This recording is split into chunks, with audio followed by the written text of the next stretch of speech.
You will hear a number of different recordings, and you will have to answer questions on what you hear. There will be time for you to read the instructions and questions, and you will have a chance to check your work. All the recordings will be played once only. Write all your answers in the listening question booklet. At the end of the test, you will be given 10 minutes to transfer your answers to an answer sheet. You will hear a woman telephoning a travel agent to book a holiday. First, you have some time to look at questions 1 to 7.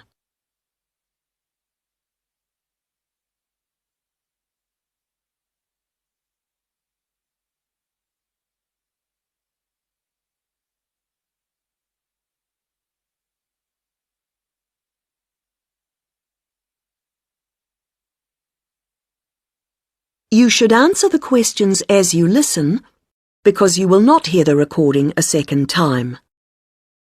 Listen carefully to the first part of the conversation and answer questions 1 to 7.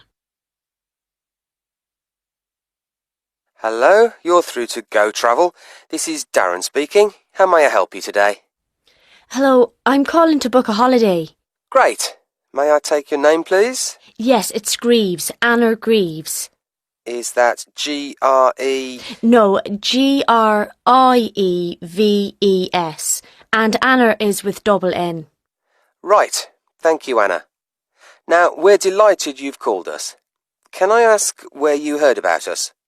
It was your advertisement in one of the magazines. Was it Holiday World? Oh, yes, that's the one. Good, thank you. It's useful to know. Of course. And did you have a particular holiday in mind, or was it a general inquiry? I think I've chosen. I like the look of the one with the code FT4551. The right destination and the prices seem reasonable. Right. Now, was it for yourself only, or...? Oh no, I want to go with a couple of friends, so there'd be 3 of us going. OK. Now, there's a choice of dates, as you know. Yes, I think, well, we've got to be back by the end of August, so if we say going on August the 16th, that would work fine. No problem. And you can also choose the length of your holiday. There's, let's see, 7, 11 or 14 nights. We thought the middle one would be great. Longer would be nice, of course, but... Maybe next year. Yes. And you do need to have insurance. Uh-huh. We've 3 levels: Standard, Super and Super Plus. Standard seems a bit basic. Let's say Super. That should be sufficient. Fine. Before you hear the rest of the conversation, you have some time to look at questions 8 to 10.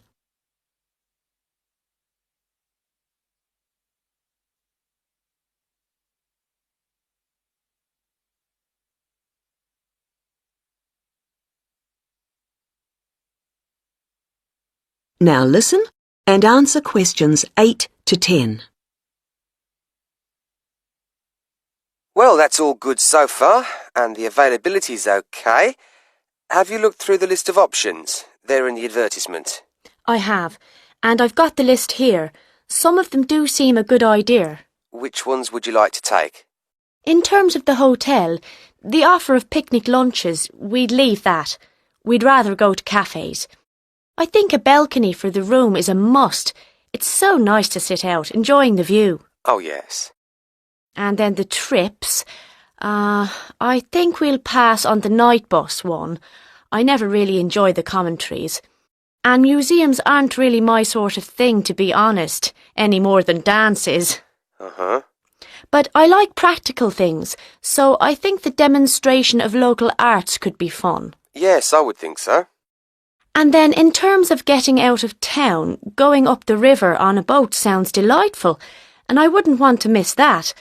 But the mountains, well, sitting in a coach on those winding roads. I understand. OK, well, that's all I need for the booking at this point. Just a few details for you, and then we'll check the payment. That is the end of section 1. You now have half a minute to check your answers.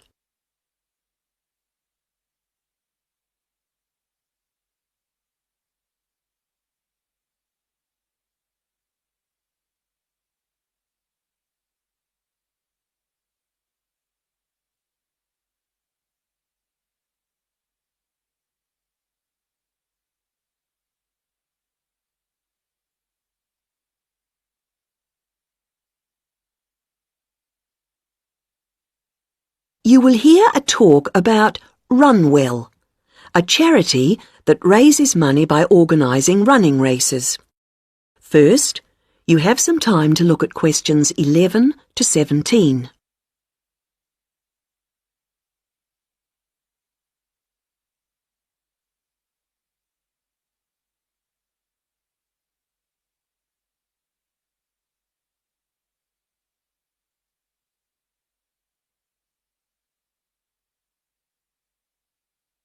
Now listen to the first part of the talk and answer questions 11 to 17. I'm very pleased to have this opportunity to tell you something about the Run Well charity and the work we do. I'll give a brief overview of what we do, and I hope you may be able to help, and then there'll be time for questions at the end. Runwell's founder, Mike Hughes, took up long-distance running in 1987, raising money by doing sponsored half marathons, and in 1992 established the charity as we know it today. By 1997, the runs were being filmed by local TV, and today they appear on national TV every year. All the funds collected by Runwell go to the hospital, with the idea that those fit enough to run use their energy to assist the provision of people who are unwell for whatever reason. Now, if you want to race, and I assume that's why many of you are here, let me explain a couple of the basics. Races are run by teams, so you need to form and register a team. What you wear to run in is up to you, and I know some teams come up with some pretty wacky ideas. We have a standard design for your numbers, which we ask you to reproduce. So you make them up according to that standard. We don't want to spend valuable funds on doing that ourselves. Now, the race is run as a kind of relay, so while you won't actually compete side by side, we do recommend that you train as a group. This helps to optimise performance and build team spirit. It will also give you a fair idea of how much you need to eat and drink over the race distance. This is clearly essential for an effective performance, so please make sure you come along to the race with sufficient food and drink. Again, we don't spend money on providing that, but you do need to keep yourself going for the 20-kilometre course. The course goes through the town, then out through Highfield Park, concluding in the main square, where the applauding spectators will be ready to greet you. There are many different prizes, including oldest runner, youngest runner, team with the most sponsorship, team with the best costume. That one's donated by Zoom Fashions. The Mayor will introduce the Minister for Health, who will hand over each prize to the winners, and then the hospital president will make a short speech. Before you hear the rest of the talk, you have some time to look at questions 18 to 20.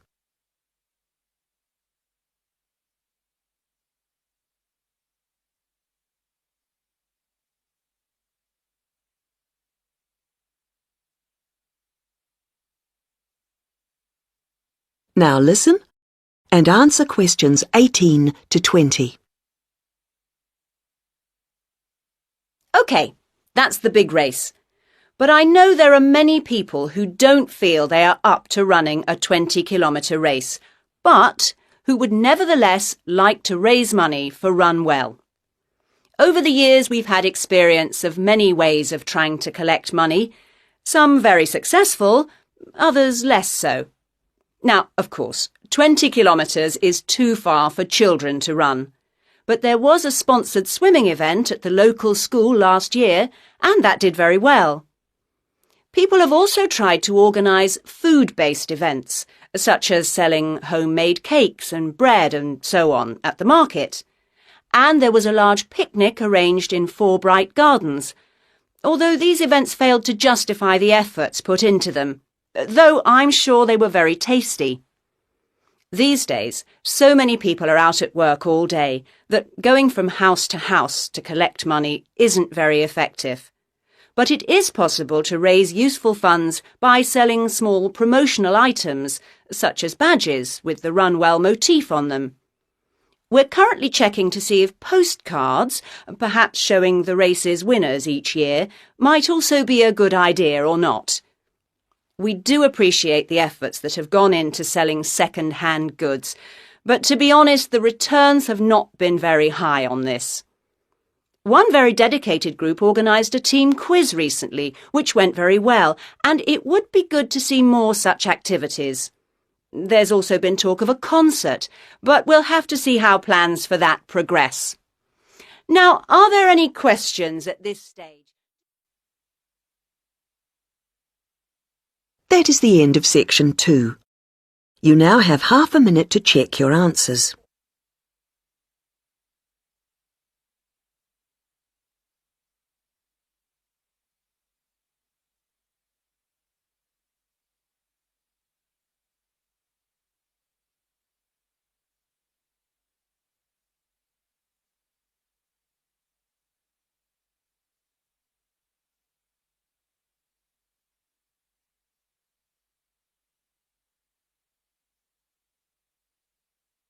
You will hear 3 linguistics students, Joe, Martin and Angela, discussing the presentation that Joe is giving soon as part of his course.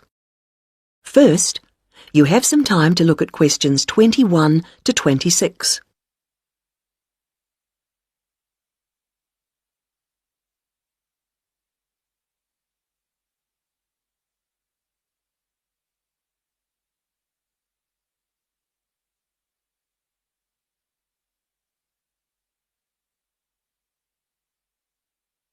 Now listen to the first part of the conversation and answer questions 21 to 26. Hi, Martin. Hi, Angela. Hi, Joe. Yeah, hi, Joe. So you're really worried about your presentation? The one about names? I am. Well, you know your stuff on names pretty well, so it's just a question of selecting what you want to use. That's right. But there's so much. Well, you don't have to include everything. Let's start somewhere. Well, for example, there's a lot to discuss about people's names in terms of culture. It would be a good way to start, bringing in issues of religion, society. I thought so. As long as you can keep it concise, since it's potentially a large area. I'll pick out some key points. Good. Now, that will tend to be about differences. What about something on ways in which naming practices are often similar across different languages? That sounds good. I'm not sure how much I could say that's really about just names and not really general language. Maybe you need to give that some more thought. Yes, I'm not ruling it out. Well, what about what first names mean? That's got to be specific to languages or language groups. Yes, there are all sorts of different principles at work. It's a rich area for discussion. And you can present lots of examples. It would mean a good slide or two. I'll enjoy making those up. Don't forget to put our names in. No, OK. Right, where have we got up to? Yes, now, there's the question of place names. Ones where the name of the place is the word for the situation, like something to do with sea or mountain, etc. Yes, people often don't realise the origin. It sounds like it's just a translation issue to me. Don't you think you might give that a miss? Given the time limit, perhaps you're right. You need something on place names. Could you get history in? Actually, the way migrants often used to name places after somewhere in their country of origin is interesting. Sounds a bit narrow to me. Well, I'd hope to build it up a bit.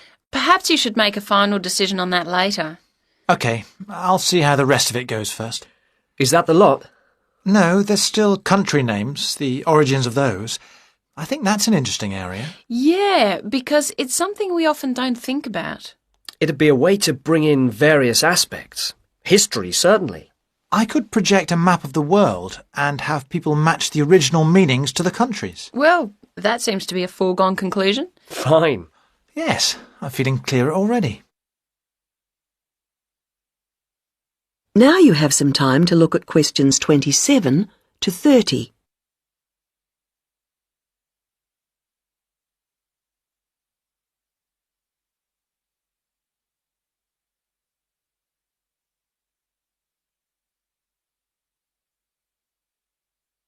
Now listen to the rest of the conversation and answer questions 27 to 30. You know, there's another aspect that I think I'll cover. Yes? Brand names. Isn't that more to do with business studies? Well, international companies are finding it increasingly important to have brand names that can be used in many different countries. Oh, so they can advertise the same product everywhere? Yes, and it seems that brand names are very special in our brains. How so? Well, there was a research study recently, carried out on a group of about 50 students. They showed them 108 words, and the students had to say whether they recognised them as real words or not. The list included all mixed up, ordinary nouns, brand names, and meaningless words, and they were shown all the words quickly. And the brand names seemed to be recognised strongly and in the emotional right-hand side of the brain. It was interesting that the brand names were recognised more readily if they were displayed in capital letters rather than lowercase, something which doesn't apply to normal words. How strange. What else did the researchers find out? Of course, it's a relatively small study, but they suspect that other visual features are at play, and so that, for example, colour has a major effect in helping us to store brand names in a special way in our brains. I suppose that's logical. But what do they mean by a special way? I'm not saying I understood everything about this study. Of course not. But they seem to be saying that the power of brand names is that they conjure up a range of associations inside our brains, more so than ordinary words or names do. I guess this is great news for international companies. Potentially, certainly. Though exactly what they do... That is the end of section 3. You now have half a minute to check your answers.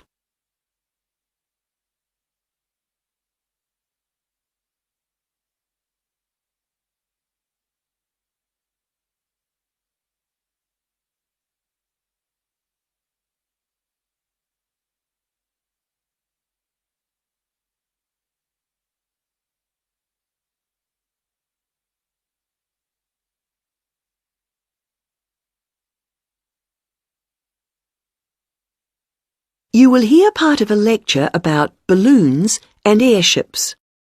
First, you have some time to look at questions 31 to 40.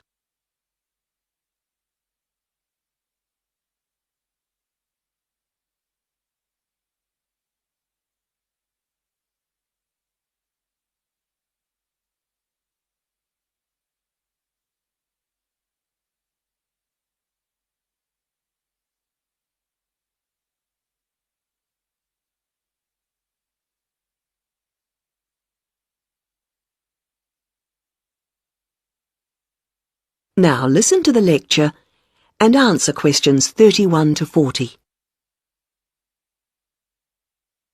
Now, balloons and airships are worth consideration because while on the one hand they represent humans' first successes at air flight, after centuries of less than successful theory and experimentation, they also, on the other hand, continue to be used today. We may have appeared to have moved on to jet planes and space rockets, but you can still see these more primitive flyers in the skies. OK, gas balloons first. France saw the first balloon flight in 1783, and this began a process of development. By 1862, in the Civil War in the United States, we find Thaddeus Lowe replacing spies with balloons to go behind enemy lines. The success of this led to the continued use of balloons in peacetime, and they were employed in the creation of maps. And such applications continue to this day, with balloons assisting in increasing our knowledge and understanding of the world we live in. Unmanned balloons are still widely used to collect data to inform scientific research of various kinds. You'd be surprised at how much they contribute. All sorts of instruments can be mounted in a balloon, and ongoing investigations into climate benefit from the information that can be gathered from a flight. Well, that's gas balloons. Now, the increase in the popularity of ballooning as a sport or leisure activity has been mainly due to the development of the modern hot air balloon, being cheaper and safer than the gas balloon. Heating air, rather than using potentially explosive gas, is what makes these rise, although the process doesn't generate as much lift as with gas balloons. But this is a small price to pay for its other benefits, and this type of balloon is no doubt here to stay.